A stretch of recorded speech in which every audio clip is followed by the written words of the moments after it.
Hi, this is Michael Buffer, and welcome to the BoxHard Podcast. Hello, everyone. This is Mikey Garcia. This the monster from the swamps, Regis Rougarou Program. Hey, what's up? This is King Carlos Molina, former IBF World Champ. This is Michael, the Bounty Hunter, 2012 Olympian and your people's champ. This is Charlie Edwards, flyweight champion of the world. This is Fast Eddie Chambers, and you're listening to the BoxHard Podcast with my main man, Joey Coastman.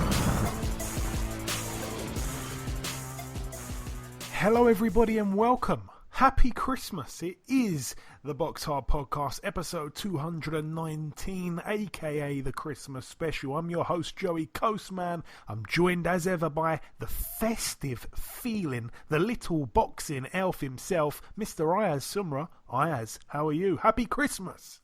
Merry Christmas to you, you filthy animal. I'm good. How are you?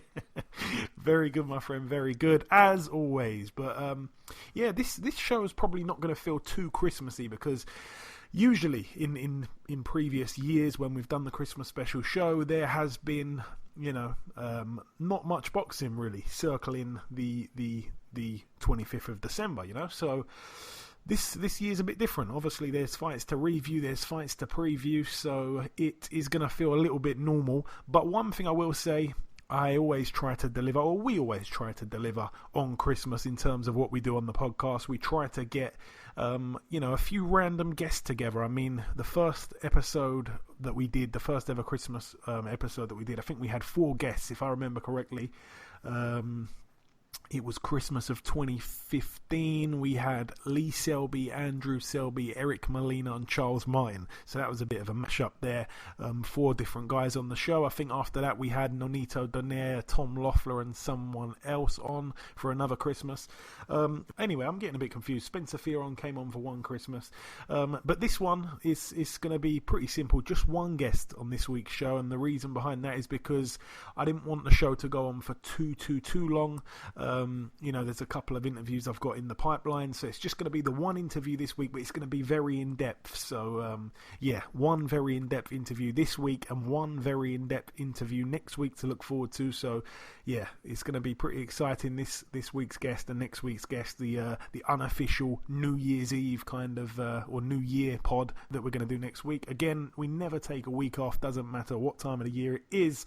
But let's start, though, with the review part of the show. We're going to start here last Thursday. Obviously the podcast went out, and this Bethnal Green show took place a couple of hours after. So yeah, York Hall, Bethnal Green, London. Let's start with the undercard over here.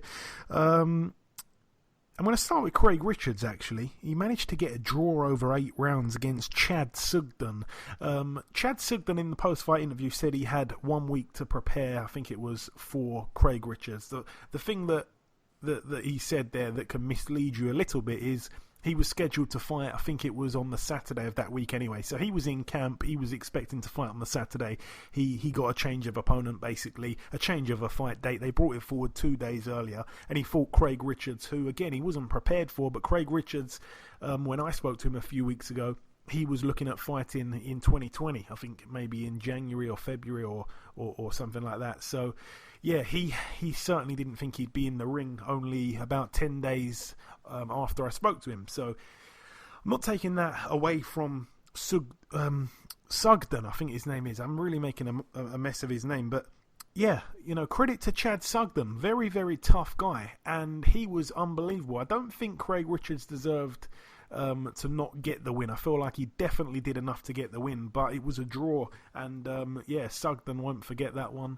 I quite liked his post-fight interview, and very unlucky there for Craig Richards. It almost kind of makes you think, wow, like he's got a Shakan Pitters fight on the horizon, and he puts in a performance like that. He's a friend of mine, but that was not, not good enough, really. That was not a good performance. He looked a little bit fragile in there.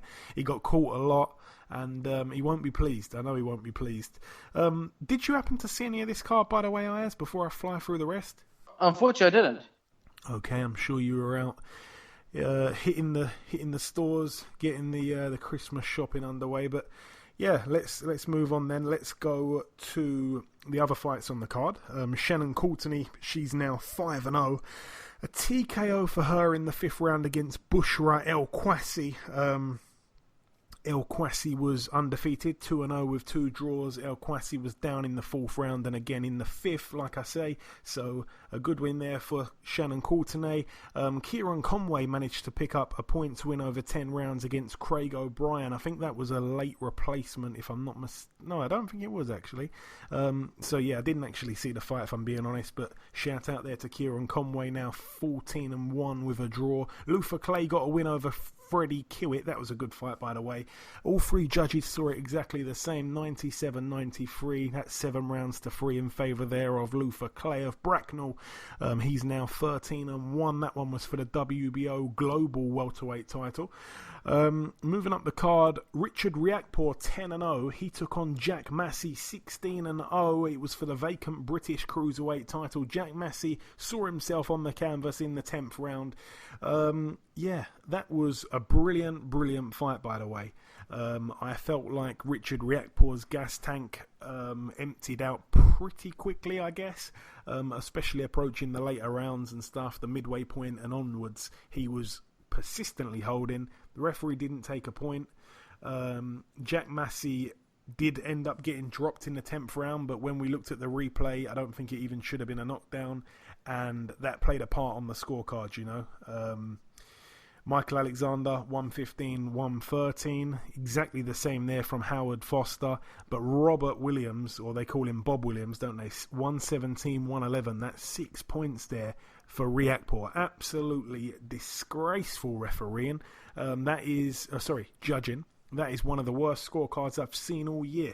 So thanks for that one, Bob Williams. Absolute joke of a card. Jack Massey, a lot of people felt like he may have just done enough. I felt like he probably earned a draw. Hopefully we see the rematch, though, because I don't want him to just fall off the radar kind of thing and be the forgotten man. Moving out now, though, to the Talking Stick Resort Arena in Phoenix, Arizona, USA. Let's start with the undercard over here. We had Josh Kelly move to 10-0 with a draw. A unanimous decision for him over 10 rounds against Winston Campos, 31-6 with 6 draws. Now 31-7 with 6 draws. Winston Campos, a tough guy. Obviously, we know he's been in there with the likes of Josh Taylor. Josh Taylor made easy work of him, stopped him, and I think 2 or 3 rounds, something like that.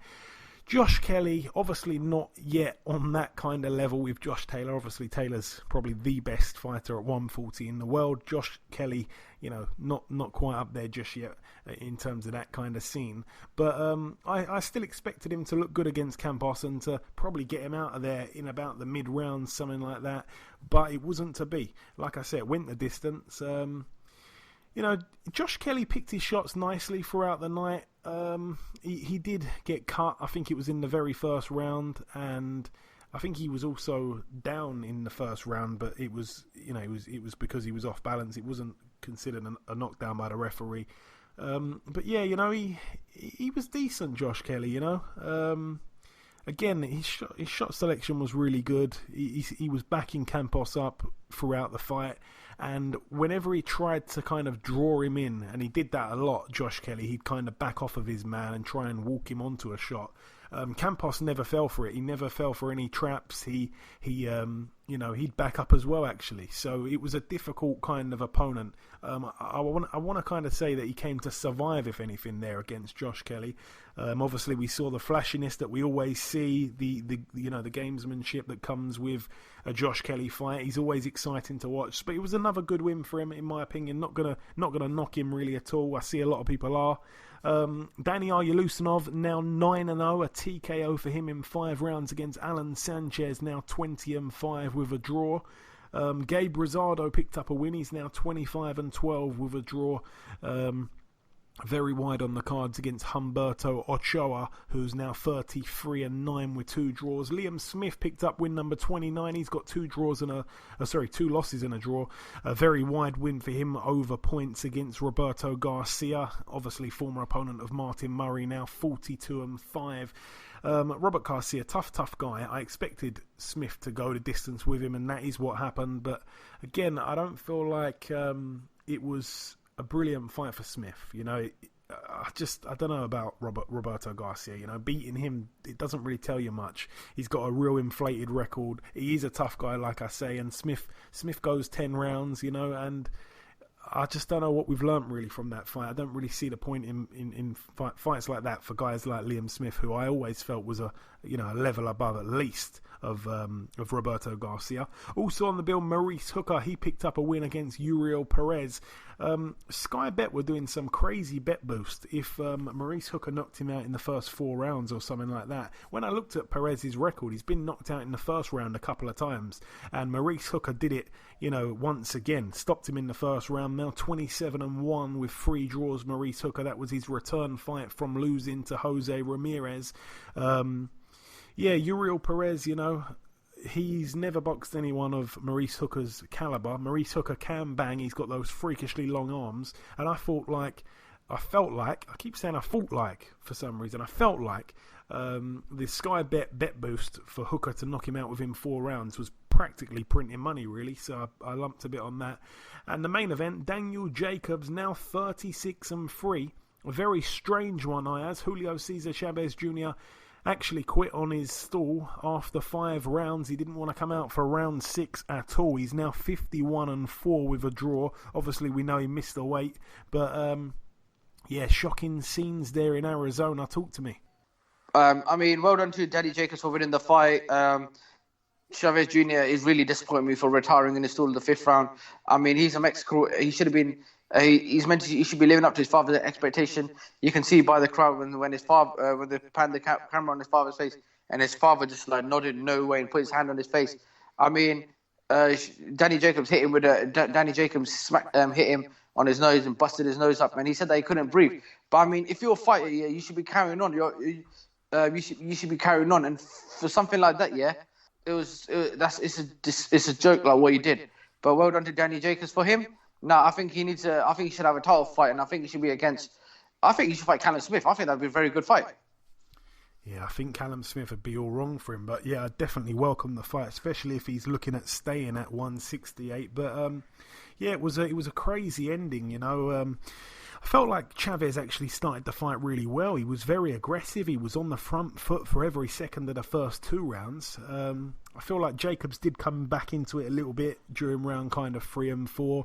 It was just kind of starting to heat up. And then, Chavez, I even felt, had a decent round in the 5th and final round. But then he pulls out, citing what I thought originally was a hand injury. You mentioned he had the bloody nose. It all just happened so quickly, and he didn't want to carry on. He did a no mass, and he left the ring. People were throwing beers over him. It was just a crazy end to a fight where he was arguably winning it, in my honest opinion. I couldn't understand what happened, but I've since heard that I think he fractured his hand or something like that. I'm not quite sure what's gone on, but very, very bizarre for a fight to end like that. I almost forgot the flyweight fight on the bill as well. Can't believe I almost forgot that. It was a great fight actually between Rosales and Martinez, obviously that being 2 former opponents of Charlie Edwards.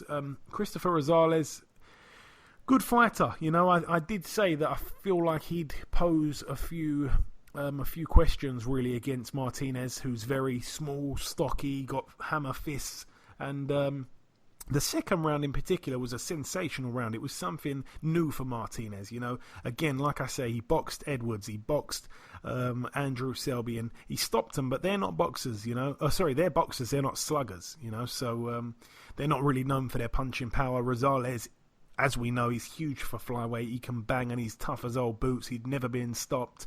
He was able to buckle the legs of Martinez in the second round. That was because Rosales threw a right hook, I think it was. And he showed a brilliant chin, Rosales, and so did Martinez. Like I say, the questions were answered. He's got a rock-solid chin as well.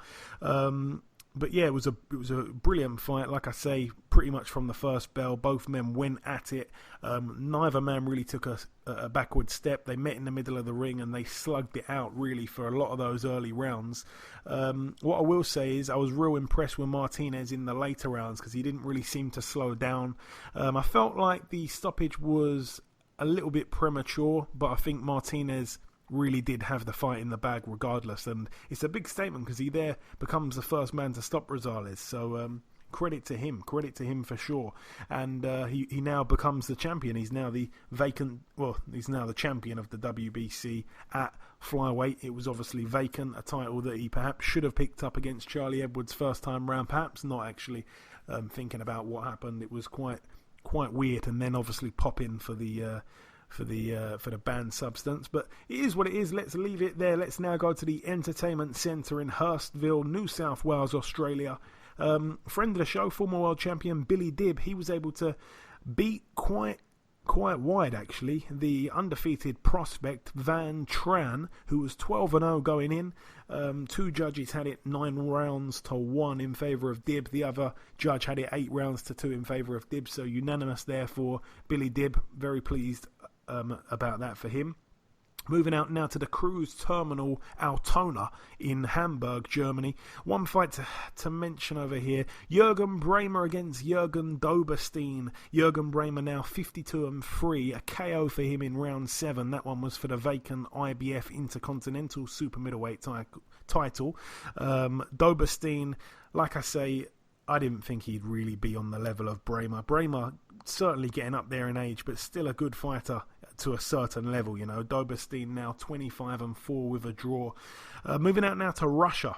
This was quite interesting. A fight that I said on last week's show would be a good fight. Denis Lebedev, now 32-3. He lost actually to Tabiso Machunu, a guy that, of course, beat Eddie Chambers once upon a time when Eddie made the move down to cruiserweight. Very, very wide on the cards for Machunu. Lebedev had a point deducted in round 3 for a headbutt, I believe. It was for the vacant WBC silver cruiserweight title. And like I say, Machunu, the South African, has gone over there and won very wide in Russia. So he would have upset a lot of Russians there just before Christmas. He's got some balls to go and do that, to be honest. But I like Machunu. He'll fight anyone, anywhere. And it is probably the win that his career needed, you know, because since that Eddie Chambers win, it's been a little bit up and down for him. He got the shot against... I think he had the fight against Usyk, didn't he? Obviously lost that one. He had the fight against Makabu. I remember him getting stopped there. And like I say, since then it's been a little bit up and down. And pleased for him. He gets a good win there. A win that, like I say, his career needed.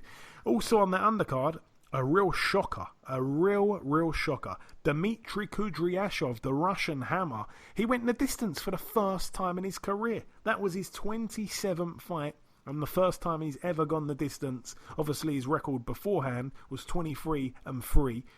All fights ended by KO. But this time he went the distance. It was a split decision over 10 rounds in favour of the Russian. He took on Vaclav Pejar, who is from the Czech Republic. And the thing about Pejar, he's been stopped before a couple of times. He was stopped by Sergei Kuzmin in 2 rounds back in 2017, and Big David Price stopped him in 2 rounds back in 2016. So I certainly expected Kudryashov to get him out of there. He did have him down in round 4, but no, the Czechoslovakian got up off the deck and managed to see the fight out and actually reach the final bell. So that was quite amazing there. Moving out now though to the Copper Box Arena. I was there for this one in London, United Kingdom. Starting with the main event, Ayaz, I'll come to you. Daniel Dubois, 14-0 now, a knockout for him in 2 rounds. He didn't really find Kayataro Fujimoto to be too troubling, to be honest, and he just dealt with him very easily, dispatched of him like he should do, to fighters of this level. Fujimoto now 21-2, and it was a bad knockout, a brutal knockout. What a knockout. It's like literally he was jabbing him, and then obviously hitting him to the body, and then bam, the right hand came out of nowhere, smacked him across the face. It was like that knockout, for me, I have to say, after seeing all the knockouts of the year, for me, I think this knockout, it has to be a knockout of the year. Daniel Dubois v Fujimoto. Why? It reminded me a bit of the Dominic Brazil knockout, but Dominic Brazil walked into it, he just went bang, right out of nowhere, and caught him, and he's like literally on the floor. But Daniel Dubois, yeah, he's rising up slowly. Obviously, he's knocked out Fujimoto. He's only had one draw, which is against Kevin Kingpin Johnson. But Daniel Dubois is still young, and he's still growing, and he's still getting better and better and better. And for me, I think he's going to be a future world champion, the way he's going. Yeah, obviously, he didn't draw with Kevin Johnson, didn't he? He went the distance, and that's the only time he's ever been the distance. I know that's what you meant. But, yeah, Dubois, I know that you've been a big admirer of his for a long, long time. You've always spoke highly about him. Talking of the knockout of the year kind of stuff, we're going to do that on next week's show, so get your thinking cap on, Ayaz. We're going to be talking about the knockout of the year, we're going to be talking about the fighter of the year, the fight of the year, and probably the upset of the year, which I think a lot of people are going to be able to guess. Or perhaps not. So if you're listening and you haven't already sent your answers to those 4 questions to us already, then get at us on Twitter at BoxHard Podcast. But yeah, a routine win for Dubois. It's not the opponents that we really want to see him in with. Fujimoto was down initially from a jab. That was the first knockdown, and then yeah, like we say, down and out in the final knockdown. Both men threw a right hook. Dubois got there first, and that was simply all she wrote. Yeah, I want to see a big 2020 for him, really. I know that Joe Joyce, obviously, we're probably going to mention it in the news part of the show, but I'm just going to say it now. Joe Joyce's fight with Marco Huck is now off because Huck injured his hand, I believe it is, in training, so that one's off. Tyson Fury said, why don't Dubois and Joyce get it on? And Dubois responded straight away and said, I'm up for it. So hopefully we do see bigger fights for him in 2020, but I doubt it's going to be Joyce in his first fight of 2020, so we'll see. But that fight there was for the WBC silver heavyweight title, which was vacant, and of course the WBO international heavyweight title. So Dubois will be rising up those rankings. Also on the bill, Liam Williams, now 22-2 with 1 draw. A TKO for him against friend of the show, Alontes Fox, now 26-2 with a draw. That one was for the vacant WBO intercontinental middleweight title. Fox was down in the 4th round, and he was down again in the 5th round, obviously where the fight got called off. He also had a point deducted for holding as well. Yeah, a brilliant performance from Williams. I'm just going to quickly run through the fight. Round 1, it seemed to me like Fox's timing just looked a little bit off. He was struggling to keep Williams off of him as well. The pressure from Williams was just overwhelming for Fox. Fox's jab was nice when he used it, but again, Williams was just able to get under it many times, or get around it, make the angles work for him. Williams landed some really big hooks when he got on the inside again, so it's a bad start there for Fox. Round 2, a little bit better from Fox, but Williams still won the round. Alontes Fox just wasn't able, like I say, to keep Liam Williams at bay. There wasn't enough snap in his jabs, and the strength of Williams was a real telling factor. Round 3, another round where I felt Fox was improving slowly, but still he was getting nailed, and the shots looked like big ones from where I was sitting. The chin was being checked of Fox, and Fox would do some really nice moves here and there where he'd throw some lovely jabs and he'd slip everything that Williams threw, but then he'd get nailed right after with a big right hand, and it would just undo his good work. I was struggling to really give Fox anything at that stage, and then of course in the 4th round, like I say, down went Fox. He was down by, I think it was a straight 1-2 right down the pipe, followed by a couple of shots while he was on his way down. He was starting to take a bit of a beating, and then in that 5th and final round, like I say, he had the point deducted, Fox, for holding, and after that I think he realised it was getting to the point in the fight where he's going to need a knockout, and he took a few more risks and he just kept getting caught, and for me it was a good stoppage. I didn't want to see any more of it. Fox was too brave for his own good.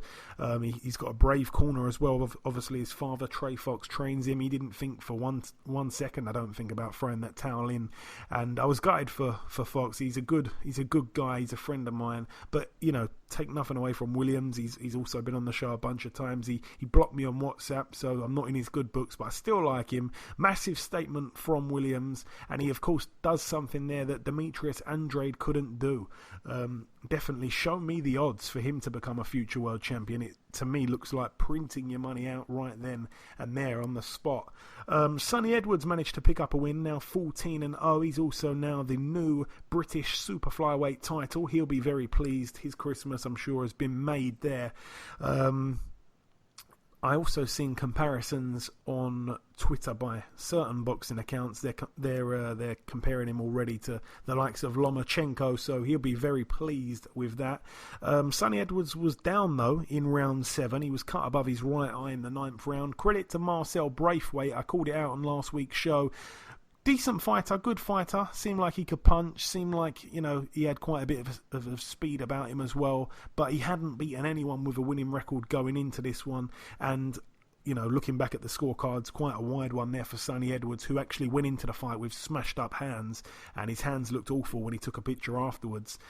Really, really saw his hands looked. I'm sure he'll be resting up and resting good over the festive period with a bit of turkey in his system.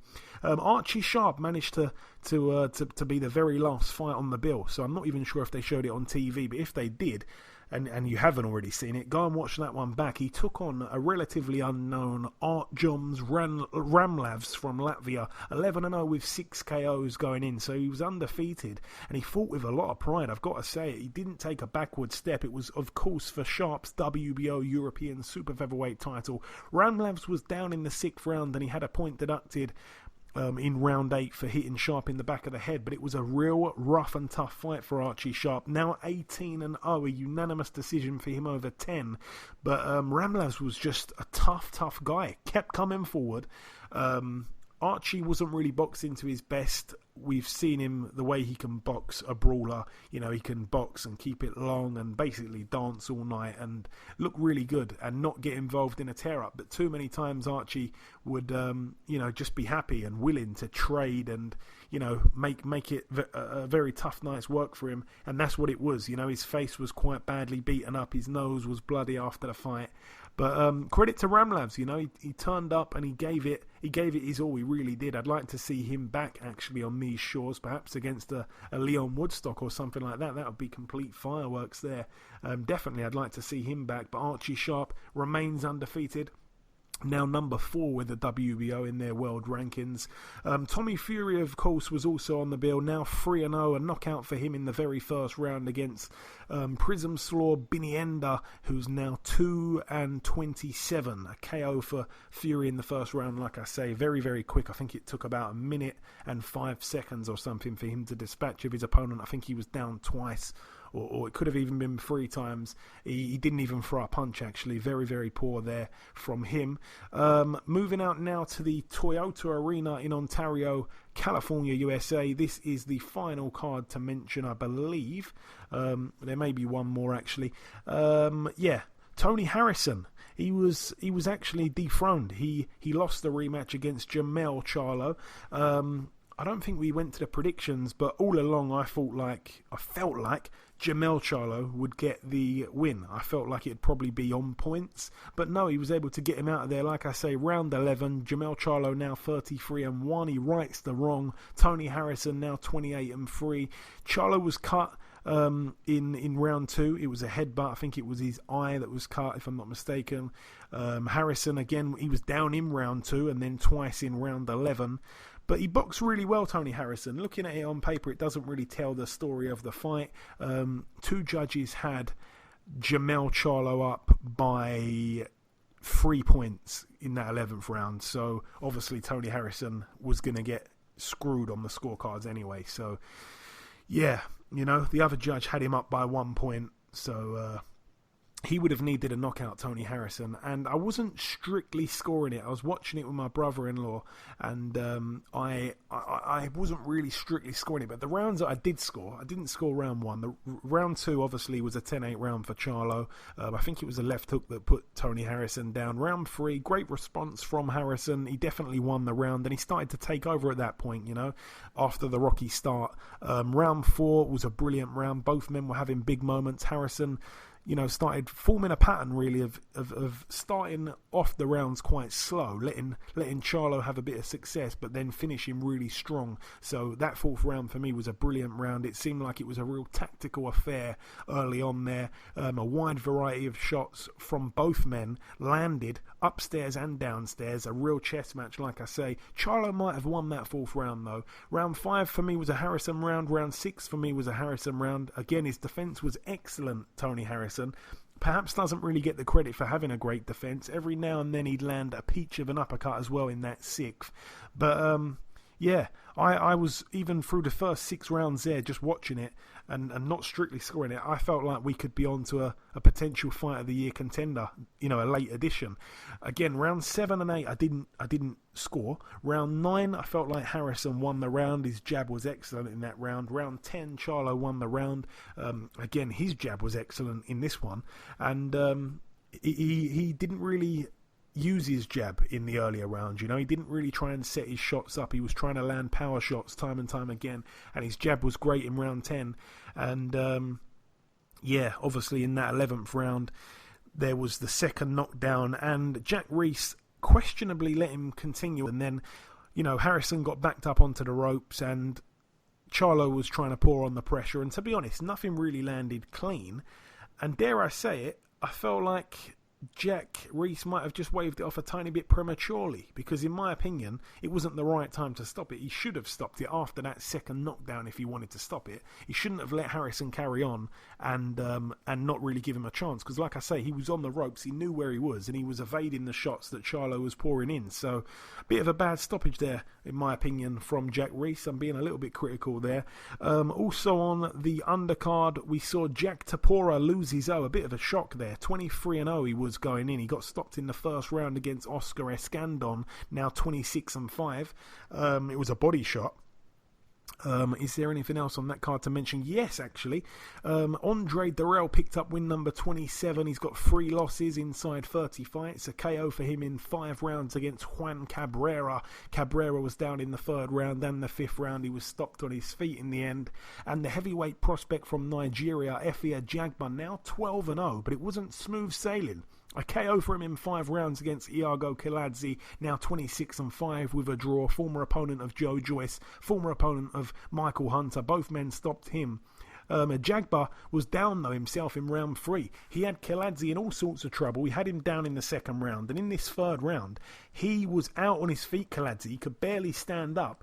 Jagba went in for the kill, and then Kiladze threw the counter punch and caught him with a hook, put him down, and it was a complete and utter shock. I couldn't believe it. First time in a Jagba's pro career he's been down, and people are starting to obviously get on that bandwagon now. What's his chin like and all the rest of that. Other than that, Jagba did well. He obviously got through the round and stuff, and in round 5 Kiladze's corner threw the towel in. So another stoppage win for a Jagba, but obviously a lot to learn still before he really moves up.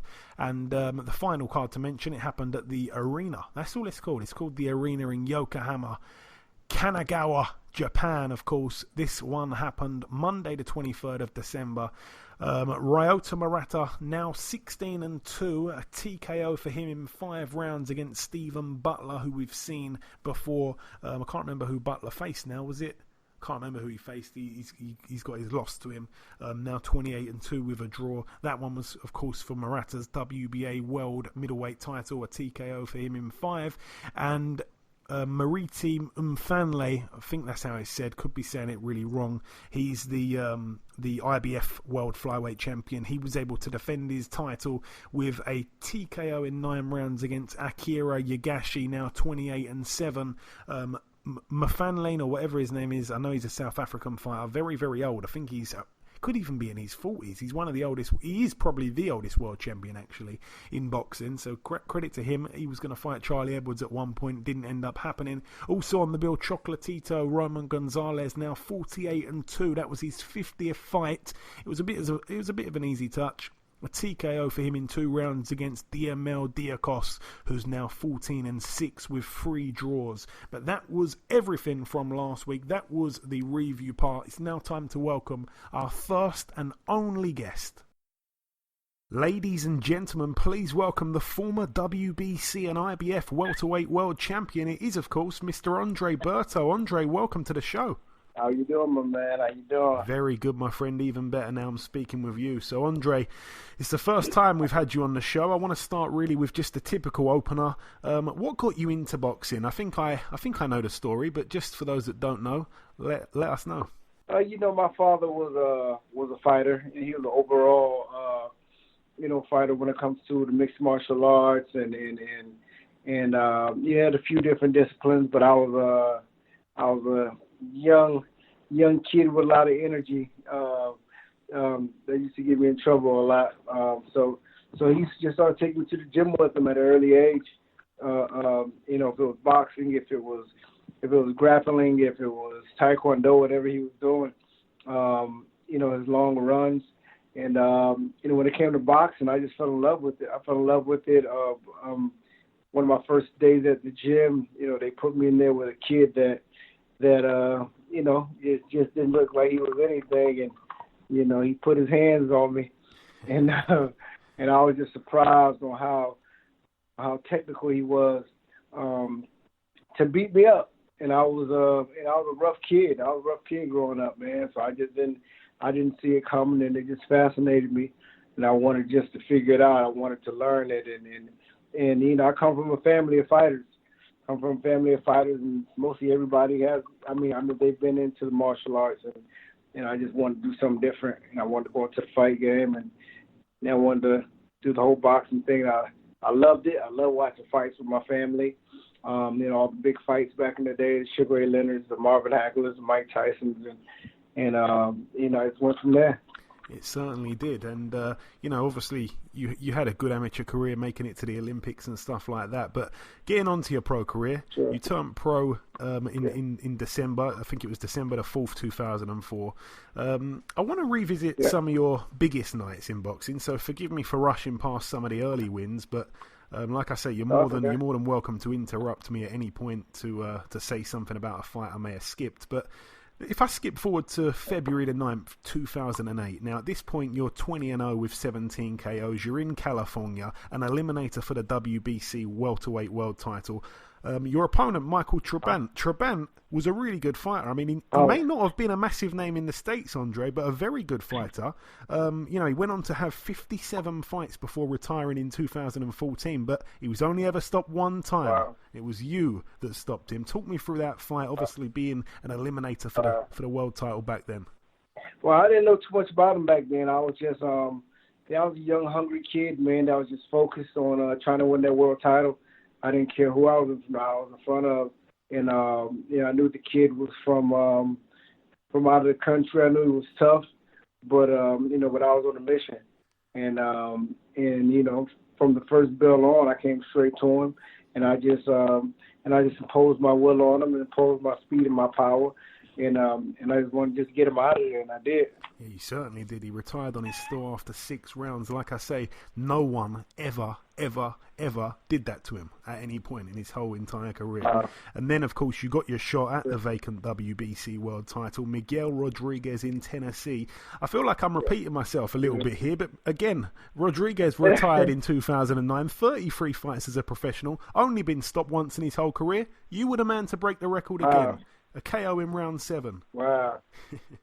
Wow. I didn't know that. But that was a great night for me, man. To be able to win my first world title in Memphis, Tennessee. I still remember it clearly, and I think that's just a moment that every young boxer dreams about, is to get into the game and win a world championship, and it was great because my first world title was a WBC title, and for some reason that's that title that all of us young guys want to make sure to bring home. That's the money.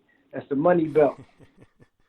And I like to ask this question, Andre, to every world champion I speak to. I like to say, try and put it in words for me, what it felt like to become a world champion for the first time.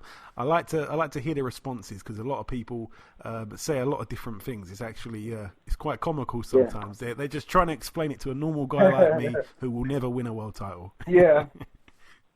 I mean, it's just surreal, man. It's almost just replaying that, just me being that kid watching, the Sugar Ray Leonards, the Marvin Haglers, the De La Hoyas, the Mike Tysons, and being in that position to be on HBO at the time and winning your world title and just knowing just all eyes on you, and you're able to achieve that landmark that we've always seen all these legends, accomplish. And I just broke down. Of course, you break down in tears, man. You just can't believe it. and you know, I was on cloud nine for a long time. A long time. And like I say, when you became WBC World Champion, you embarked on one hell of a run. I mean, you took tough fight after tough fight. I sometimes think perhaps people have forgotten the kind of opposition you were running towards as soon as you became champion. Yeah. I mean, even your first defence, you boxed, obviously, the former IBF World Champion, Steve Forbes. Steve's a tough guy. Yeah. He actually brought your KO streak to an end. You beat him unanimously. Yeah. And that was the first time you ever went 12 rounds, unbelievably. Tell us about that one. Yeah, I was you know what, you know, in that fight I was trying to push myself actually, because I know Steve Forbes, he fought De La Hoya the night before, his fight before. Yeah. So that definitely it gave me a lot of motivation to try to keep my knockout streak going, to try to knock out a guy that De La Hoya, you know, didn't or just couldn't knock out.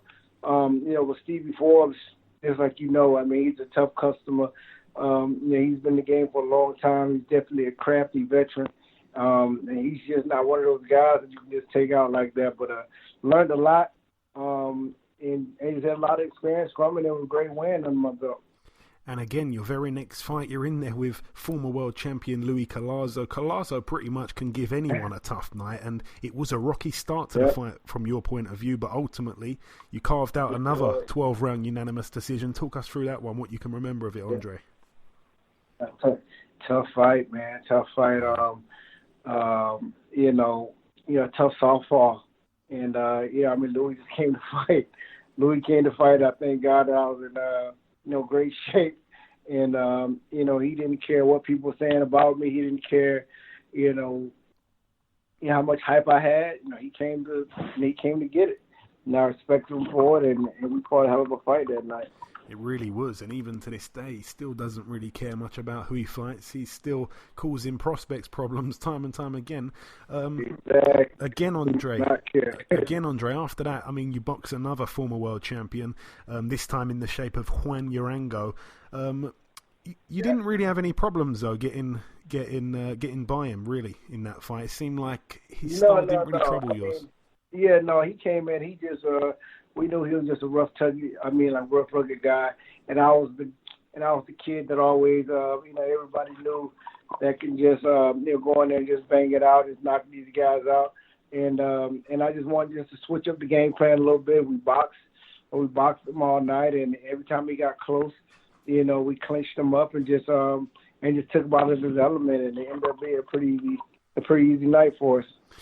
And again, after that fight, the fight that never happened, we were close to getting to see yourself and Sugar Shane Mosley dance under the bright lights and unify, but it wasn't to be. You were forced to pull out just days before the fight. It was quite a bizarre circumstance. Was it a family member passing away due to an earthquake, Andre? Yeah, it was a lot of different family members. It was during the earthquake in Haiti. I lost, I think, maybe 8 to 9 family members. Oh my gosh. And I was actually, I'm in camp. I'm still trying to get through. Man. But as everybody knows, the earthquake in Haiti was pretty tragic. And I'm a big figure there as well. So, I mean, just it was just hard for me to get through camp. And just every day, every other day, hearing that we found another family member that passed away, or they found dead, or if it was kids. There were like schools that are sponsored with tons of kids, and lost a lot of those kids as well. When it came to the occurring to the earthquake as well. So it was kind of hard for us to try to keep things together. Yeah, I can only imagine. I mean, that sounds absolutely horrific. How do you think that fight would have unfolded, like Andre? Should it have actually happened back in 2010? Man, I believe it would have been a great fight, man. Me and Shane, me and Shane, we still talk about it now. We're pretty good friends now. We still joke around about it now. It definitely would have been a hell of a fight. You're talking about a legend that was fast, that was strong, and you're dealing with me being a young champion, young, fast, strong as well. And, Shane Moses is one of those guys I've always looked up to as well, just with his style in general. So it would have definitely been a hell of a fight. Yeah, it's a shame we never got to see that one. Obviously, that I think the style clash would have been absolutely unbelievable. Obviously, Shane went on to box Floyd in May of that year. You went on to box another tough fighter, Carlos Quintana. A tricky task there. It obviously happened in Florida, back home, but you did get the KO though in round 8. Yeah, man. Carlos Quintana at the time, he was a tough customer for anybody. At the time, Paul Williams was the boogeyman of the division, and he gave Paul Williams a hell of a fight. I believe he beat Paul. I think he beat Paul Williams at the time. So like I said, he was one of those guys that nobody wanted to fight. He was tough, and he always came in shape, and he was gonna make it a rough night, for anybody. So I wanted to take on the task, and I did something that I don't think at the time anybody was able to do, and that was to stop him. Yeah, I mean the pair, I believe, they had 2 fights, him and Paul. I think he won the first one, but then Paul avenged it with a first round TKO, if I'm not mistaken. But I mean another tough fight. Then you I don't want to disrespect anyone here, but you took a lower level opponent, Freddie Hernandez. You stopped him in a round. You become the first man, by the way, to stop him as well. But then it comes the crazy fight, April 16th, 2011, the Foxwoods Resort in Connecticut. Yeah. Victor Ortiz. What a crazy fight. Talk me through that one. crazy fight. I was in a space of, it was me being a young, naive, undisciplined champion at the time. I was running through a lot of these guys. And I definitely wanted, and it was big talks at the time of me and Floyd. Me and Floyd fighting at the time, and I thought I was going to be fighting him next. And Floyd, he threw a spin ball on my way and said no, he has to fight Victor Ortiz first. I didn't know who Victor Ortiz was. Oh God! I didn't care who Victor Ortiz was. I was just upset, because I wanted this fight with Floyd. I felt I deserved it, and I didn't take Victor Ortiz serious like I should have.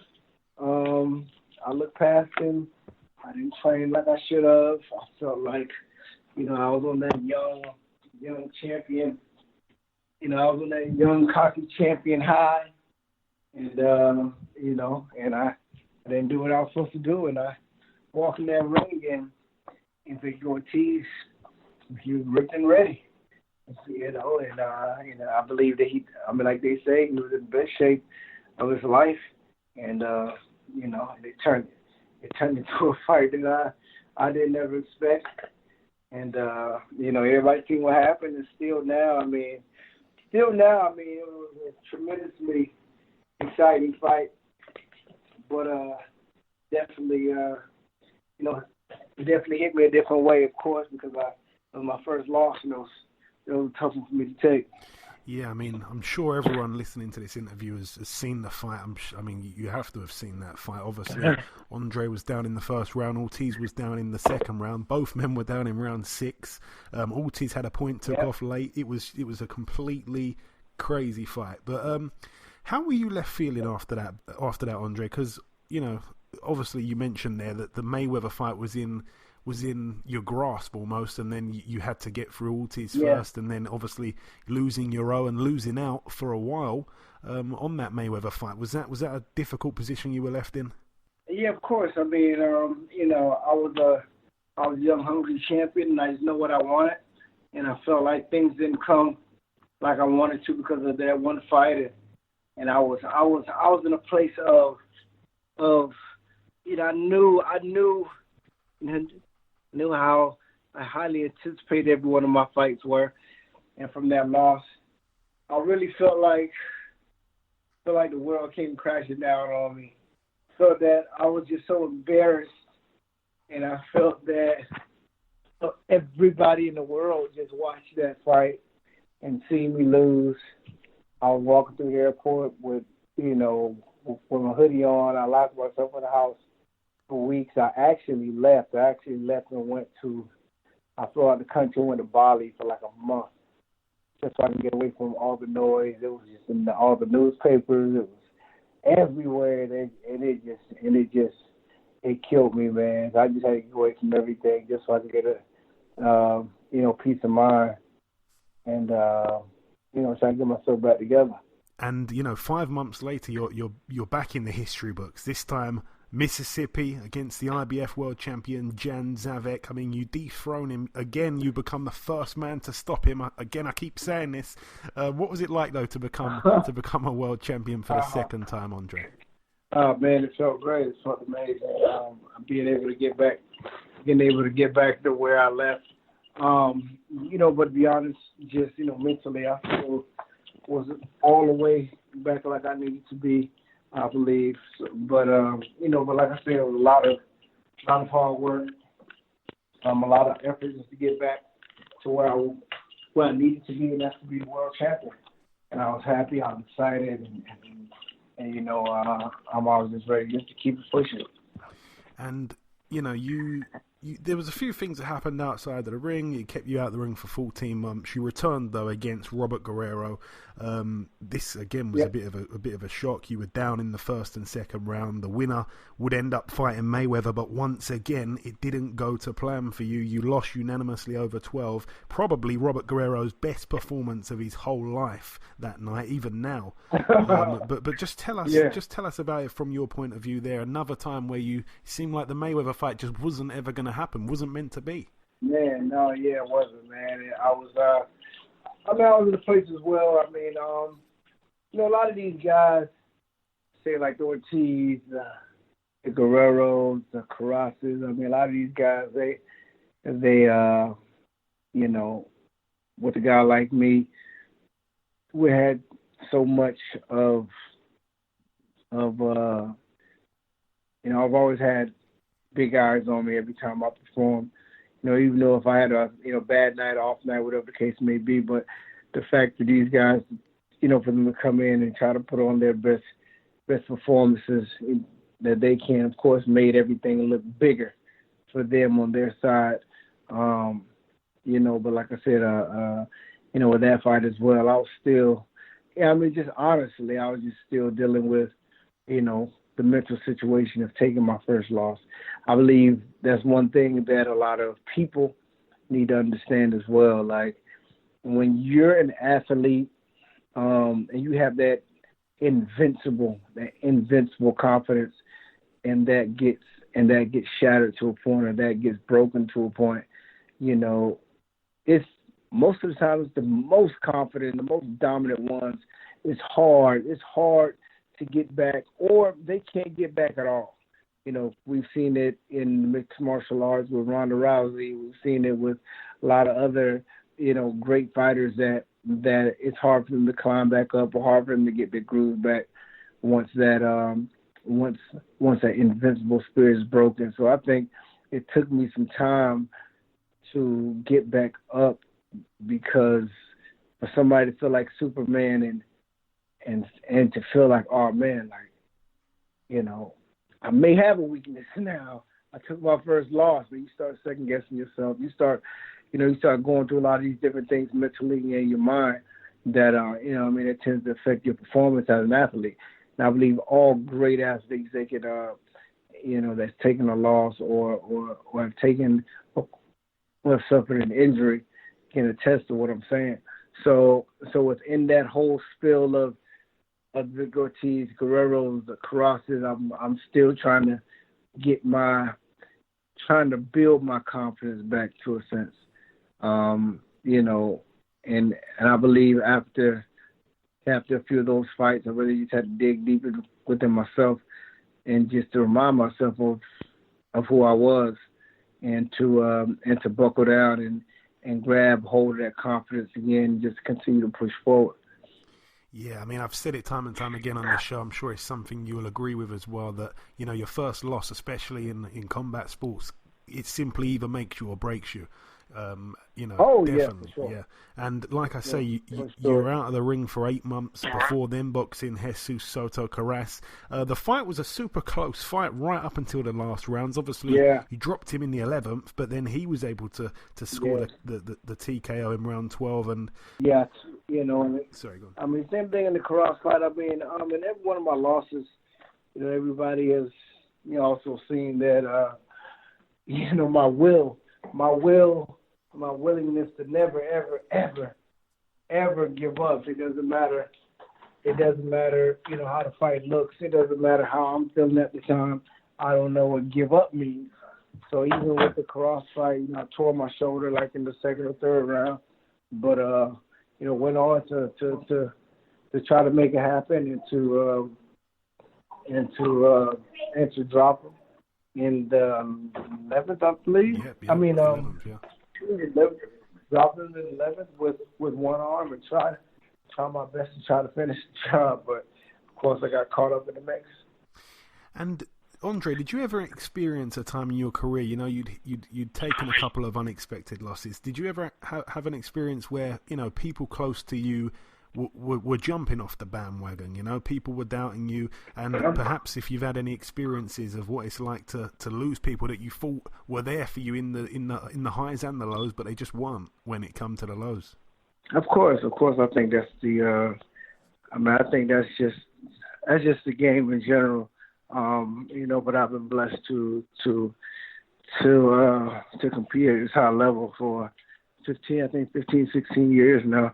And of course, within the midst of it, you're going to get people that enjoy the celebration of the wins and enjoy the parade of being next to, the undefeated champion and just enjoying everything else. And once things go to slowing down or things go to changing or whatever the case may be, the conversations are different. The entourage,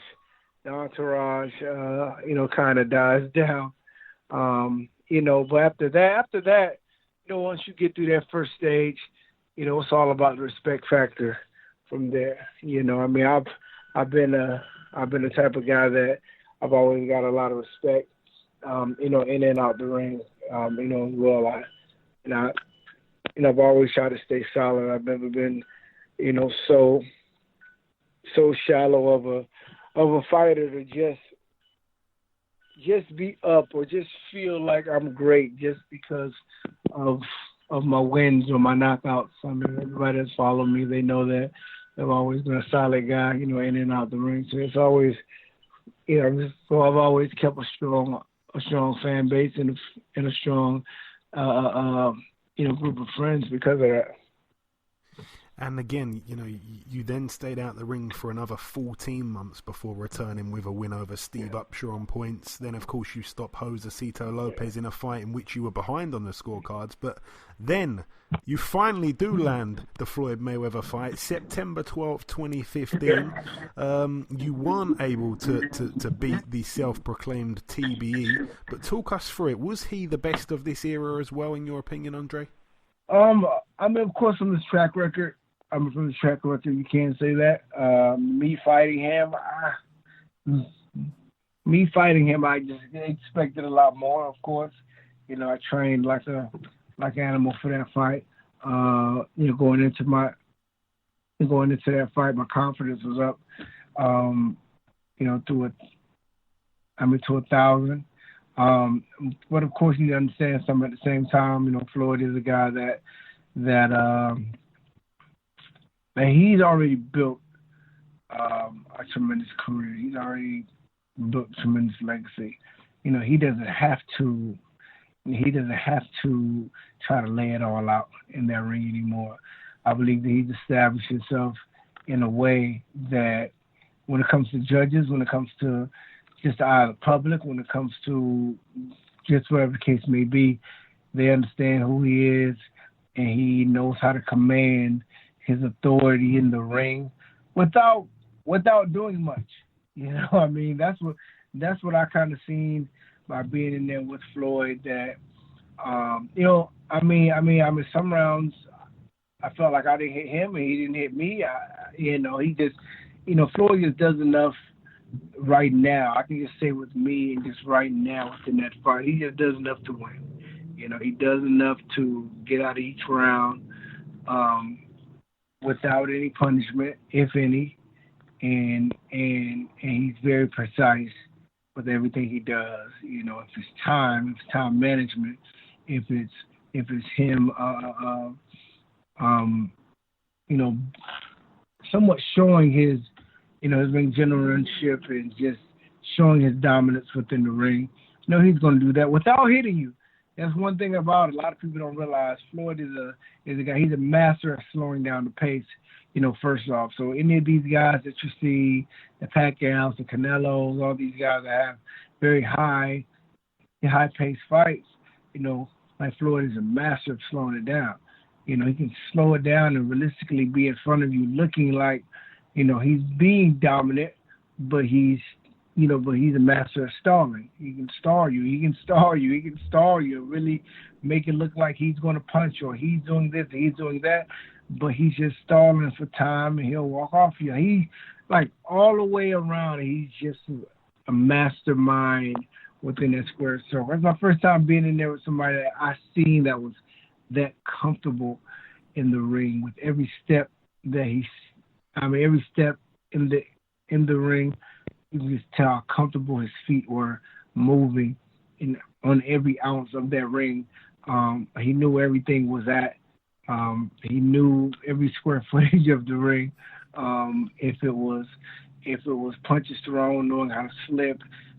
He always knew where the judges were at, where he can turn around the judge or just go behind the judge on certain situations. He'll grab you. He'll take deep breaths in your ear.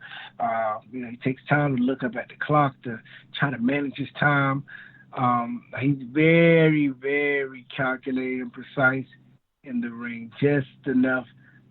He can do just enough to win that round and get out, and he'll do it again, and he'll do it again, he'll do it again, he'll do it again. It almost makes you tired as a fighter because he really takes his time. And as a fighter, us just want to fight. You think offensive. I just want to fight. I want to fight. But he has a completely different agenda. And that can almost that can almost just throw you all the way off your game. And again, that was. I remember staying up real late to watch that one. Mayweather was just, a step ahead, unfortunately, on that night for you. But you returned to the ring April the following year. We finally did get the Victor Ortiz rematch. I mean, the first one was crazy. The second one was also absolutely bonkers as well. We had to wait 5 years for the rematch, but you were down in the second round. You got back up, though, and dropped Ortiz twice in the fourth round where the KO came. You managed to get your revenge in the end on him. Obviously, he caused the shock in the first fight. How did it feel to kind of, get that revenge? It felt great. It felt exhilarating, man. I mean, I feel like that was a loss that was hanging over my head, and I believe that was a loss that kind of, started a string of a lot of difficulties. Mentally, so for me, coming out in Floyd's fight, just, all the confidence from that fight, just because I was going through that adrenaline rush of that circus and just coming into this, into Ortiz fight and finish it like I did, I felt great. I was a little upset because I felt like that should happen the first time, but like I said, we got the job done, and still now it's probably one of my most satisfying wins of my career. I thought you'd say that. And coming down to the last couple of fights really of your career, obviously, the Sean Porter fight came next, April 2017. Again, I remember staying up late to watch it, but unfortunately, you were just unable really to overcome Sean Porter on that occasion. He got the stoppage in round 9. It was a very, very tough fight, though, if I remember correctly. Tell us about it.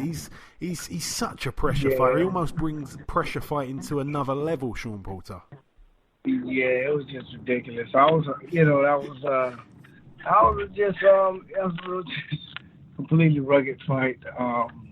It was just a fight I just wasn't satisfied with it all. I mean, of course, we know that he's going to come in, with a lot of pressure and a lot of this and a lot of that. A lot of forehead. But, I took a lot of headbutts, took a lot of forearms, took a lot of elbows.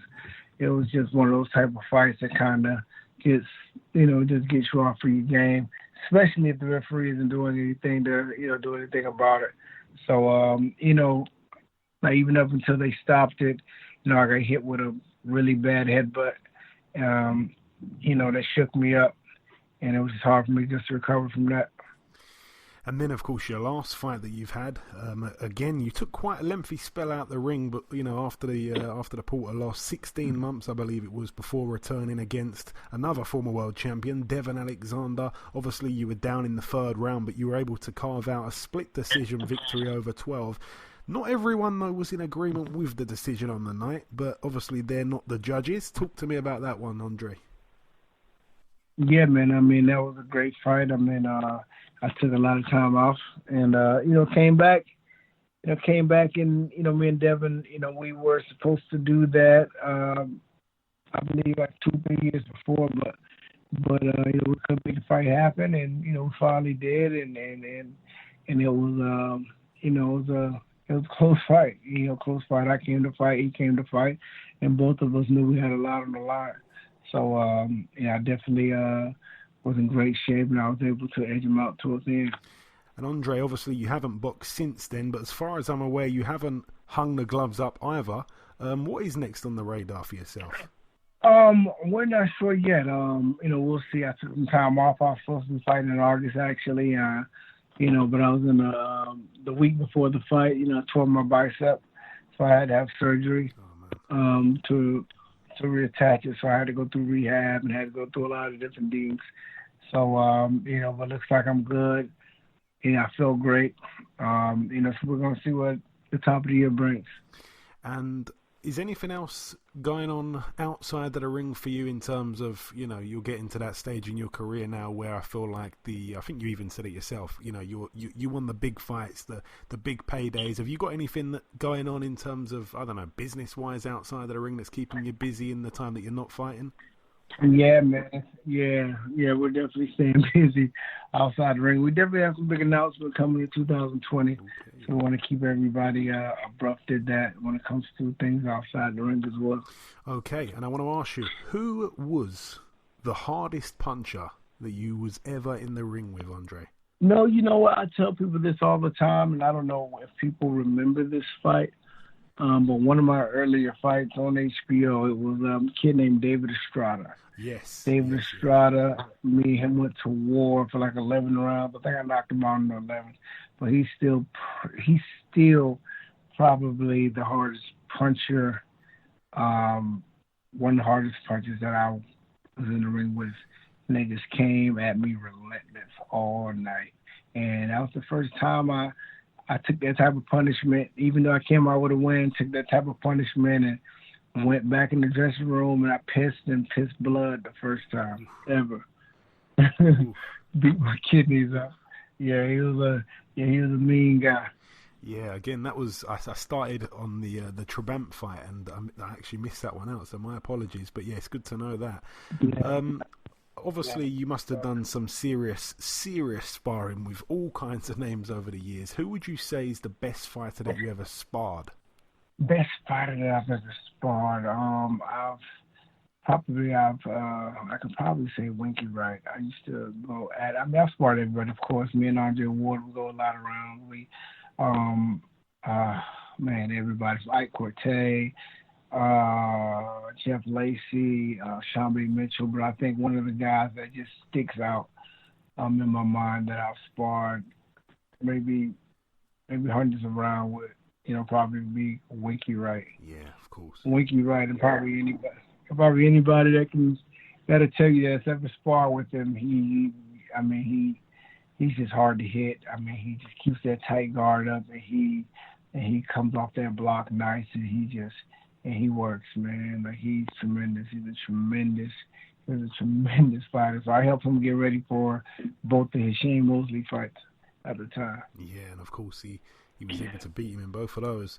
And Are you happy with? And obviously, you haven't hung up the gloves yet, so I want to be careful the way I ask this question. But are you happy with the way things have turned out thus far in your career? Are you a happy man after all the achievements?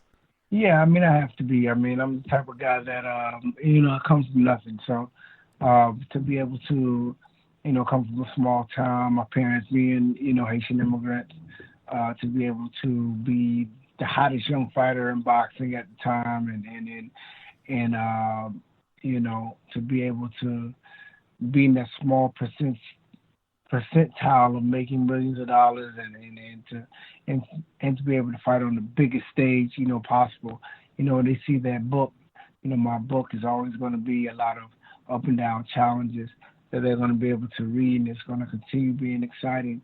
That the fact they can always say I just never gave up and always came and just laid it all out on the ring, win or lose. Yeah, you certainly have done that, my friend. And my final question, I'm putting you on the spot a little bit at the very end here, Andre. Who comes to mind? I have to ask this question to everyone that we speak to from all over the world. Who comes to mind when I ask you, who's your favourite UK fighter, any era? Any era. Any era, baby. I gotta say Prince. Oh yeah, everyone says that. That's the most popular answer. I gotta say Prince. I thought you might Prince, say. I thought you might say Amir Khan. No, Amir's my boy. But I gotta say Prince because still now.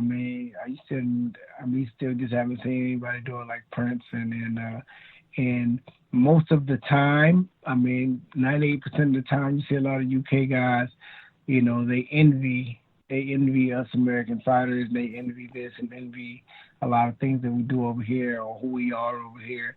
I can say around that time, all of us, Floyd, whoever it was, Roy Jones, everybody, they all envied Prince.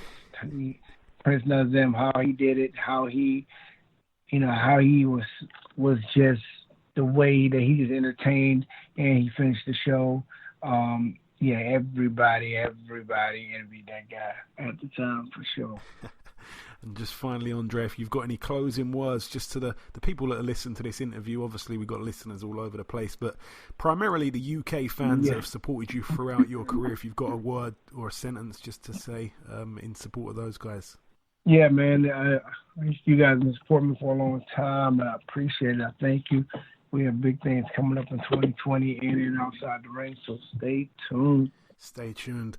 Like I say, we will look out for those announcements there, Andre. We certainly look forward to them. Thank you so much for your time. It's been an absolute pleasure to go back in my infamous virtual time machine with you and to revisit some of the biggest nights of your career. Thanks so much for your time. I wish you a Merry Christmas and a very Happy New Year. God bless you, and we'll speak soon.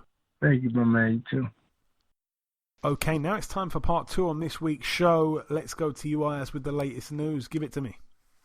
Yes, Kell Brook will return to the ring on February the 8th in Sheffield, where he will be guided by Dominic Ingle, and will fight Mark DeLuca. Yeah, he's back in the Ingle gym.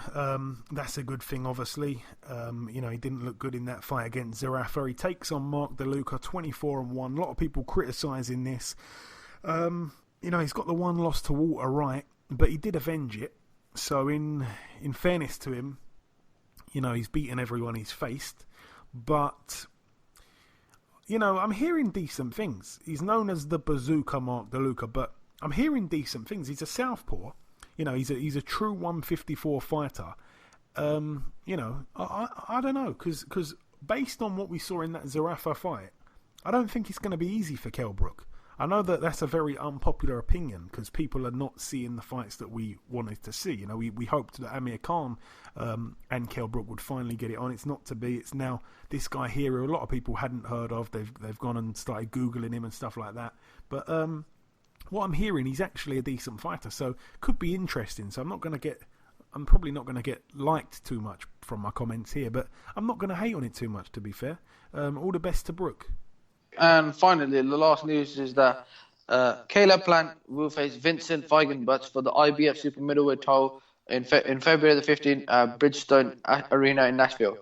Yeah, Caleb Plant, obviously probably one of the most underrated fighters, really, at super middleweight. You know, we talk all about Callum Smith and Eubank and all these other guys. You know, John Ryder, fair to John Ryder as well. He's definitely not overrated, and I'm not saying the others are, but we've got a big scene at super middleweight here in Britain, and people like Caleb Plant.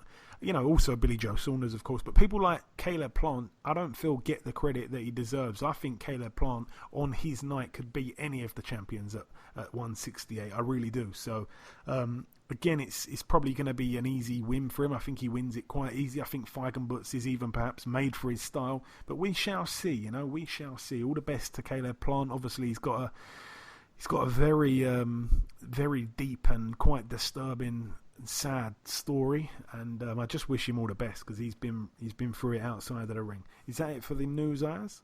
Yep, that's it for the news. Okay, thank you very much, Ayaz. Let's start now with the preview part of the show. This one takes place on Friday the 27th here, and that takes place in the Guild House in Niedersachsen, Germany. You've guessed it. Who is it though? Prince Patel, 21-1 with a draw. 6-round contest against Ilgvars Krauklis, who's 1-5. Big up Prince Patel. Moving out now to the Palais des Sports in Marseille, France. One fight to mention over here. It's for the WBA Super World Cruiserweight title. Arsene Goulamirian. I think I talked about him when I was out in New Jersey with Eddie Chambers. I think I said it. It could be wrong, but I think he won the title there. And I was saying to Eddie, you know, guys like this French guy, he's just snuck himself into the place of a world champion pretty much. Got his shot and won. I think it was vacant. I don't think he beat a champion for it. And I was saying, you know, these kind of fighters and stuff, these kind of fights, doesn't it kind of, you know, give you that urge, you know? And he said, yeah. But anyway, he takes on Konstantin Bedjanaru, who, again, I haven't heard of. 14-0, undefeated. I don't know where they're plucking these guys from, but it is for the WBA Super title at Cruiserweight. So very interesting. I want to see these guys take on the likes of your cruiserweights that we've seen in the World Boxing Super Series. See how these guys, Goulamirian gets on with a not a Gassiev, because obviously he's moving up to heavyweight at some point. We don't know when it's going to be, but against like a Bradis, against a Mike Perez, those types of guys. I'd like to see those fights happen. Moving out now to the final bill to mention. It takes place at the State Farm Arena in Atlanta, Georgia, USA. Let's start with the undercard. Jose Uzcategui, 29-3, I think his name said. 29-3, obviously. Former IBF World Champion, dethroned by Caleb Plant, who we were just talking about. His record, like I say, 29-3. He's in a 10-rounder against Lionel Thompson, 21-5. Gervonta Davis returns to the ring, 22-0. He fights for the vacant WBA World Lightweight title. It's his chance there to become a is that a 2-weight 3-time world champion? I think he'll be. Still a young guy, Gervonta Davis. He takes on Yuriorkis Gamboa, a guy that had a hell of a lot of promise when he turned pro. I don't think he's really lived up to the expectations, but Yuriorkis Gamboa, there's something in his eye. I think he is really taking this fight serious. I think we're gonna see the best he can really offer at this stage in his career, but you definitely have to say Gervonta probably wins inside the distance, that freakish power that he possesses. And the main event, Jean Pascal, 34-6 with a draw.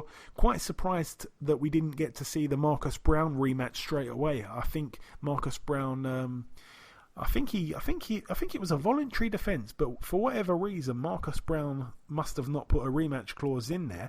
And Jean Pascal defends here against former holder of the belt, Badou Jack. So Jean Pascal 34-6 with a draw. Badou Jack 22-2 with 3 draws for the WBC Silver and the WBA World Light Heavyweight titles. So Badou Jack gets a chance to win his belt back, and if that were to happen, I guess he'll probably go for the Marcus Brown rematch, knowing him. Obviously, that was the fight where we saw the horrific cut. But that is it, though, for the preview part. We've whizzed through it quite quickly. It's been a long time since we've only had one guest on the show, so I apologise if that's not that's not good enough. We try and get 2 guests on every single show, but sometimes we have to just put one on because I don't want the show to go on too long. I think a lot of people are going to be quite busy over Christmas with the family and stuff like that. A lot of other podcasts decide to take weeks off. We don't do that, but just the one guest on this week's show, and it will be the one guest on on next week's show as well. So hope that you enjoy all the interviews. Of course, I hope that you had a fantastic Christmas, because now by the time this goes out, it will be Boxing Day, so Christmas would have came, and this is of course the last time we'll speak, myself and Ayaz, before the last time we get to speak to you before the new year comes. So everyone, we wish you all a very, very happy new year, a very, very happy 2020. Ayaz, I would have got you to sing, but I'm going to be nice this year, Ayaz. Unless you want to drop a Christmas cracker? Do you want to treat the listeners or not? Ho, ho, ho, Merry Christmas. Okay, we'll let you off with that one. We shall let you off with that one. But that is it. So like I say, Happy New Year to everyone from myself and Ayaz. We shall see you all again this time next week. Thank you very much.